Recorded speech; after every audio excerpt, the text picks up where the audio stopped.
Burnout. Isn't this something that we've all experienced to some degree or another at some point in our life?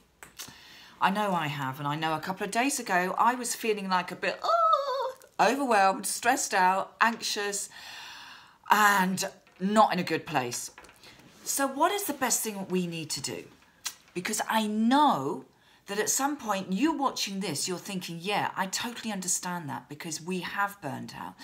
And when we're working, when we're looking after children, when we're looking after the whole family, we're shopping, we're doing this, we're doing that, we're running from one thing to another, we do not put ourselves first. And this is the most important part of your day.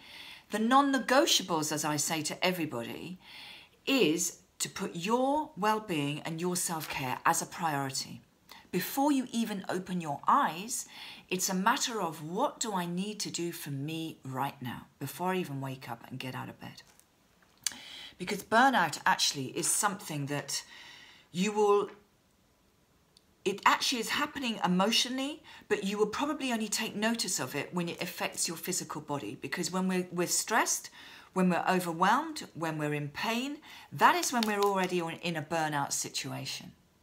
So if you're feeling any of those things right now, then I would just ask you now to say to yourself, well, what do you need to do? What are your non-negotiables for you every single day? And really, to start your day with a morning routine of doing something really important for you is the best way you can start your day. And I know most people get up, get showered, running around, whether it's after the kids, you're already thinking about whether you're going to have to do at work, and you've already started your day in a hustly way. So what I'm saying to you is, come and join us, because what I'm doing in my group 7 Steps to Finding Your Zen Zone is sharing with you lots of different skills and techniques and little ways that you can ensure that you are connecting with the inner part of you. And I'm not talking up here in the monkey mind chatter in the committee, where that dictates, we become a slave to our mind and what our mind is telling us.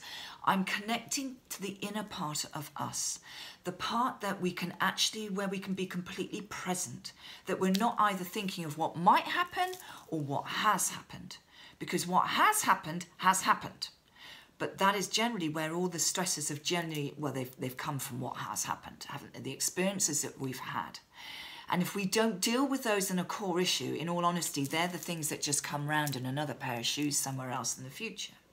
But when we are in this present moment, when we are totally living in the present moment, you are going to be so much happier. You're going to be so much more productive at work. You are going to be just feeling a lot freer within yourself.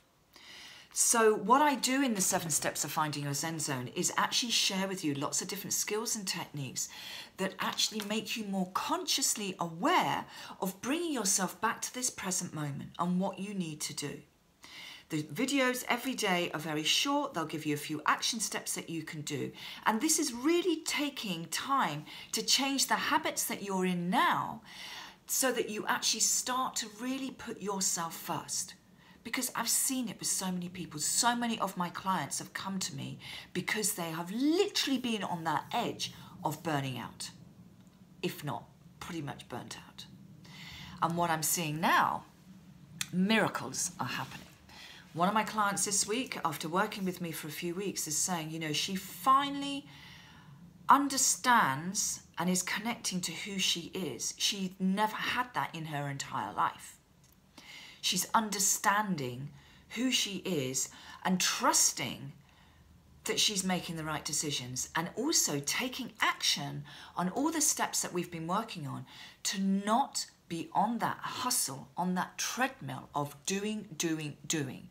And she's far more in balance with actually just being. And what happens when you do that is you really are more productive. Your relationships are better. The relationships that you'll have in work will be much better. Even with people that maybe you find, and let's face it, this happens, irritate you, things go over your head and they don't get to you in the same way as they did before. When you're stressed out, when you have had enough, then, you know, you get irritated, you get frustrated very, very quickly. So if you'd like to come and join us, I would love you to do so. I'm going to give you 2 gifts when you get to the group. 7 Steps of Finding Your Zen Zone. I'm going to give you a 15-minute audio from Stress to Calm, and also I've got a lovely meditation that I recorded by the ocean when I was with my mother in Spain last week, and that's rather nice. If you love listening to the ocean, that's the one for you, just under 10 minutes long. So please come and join us. I'm going to put all the details in the comments, and we're starting on Monday. So I hope to see you then. Bye for now.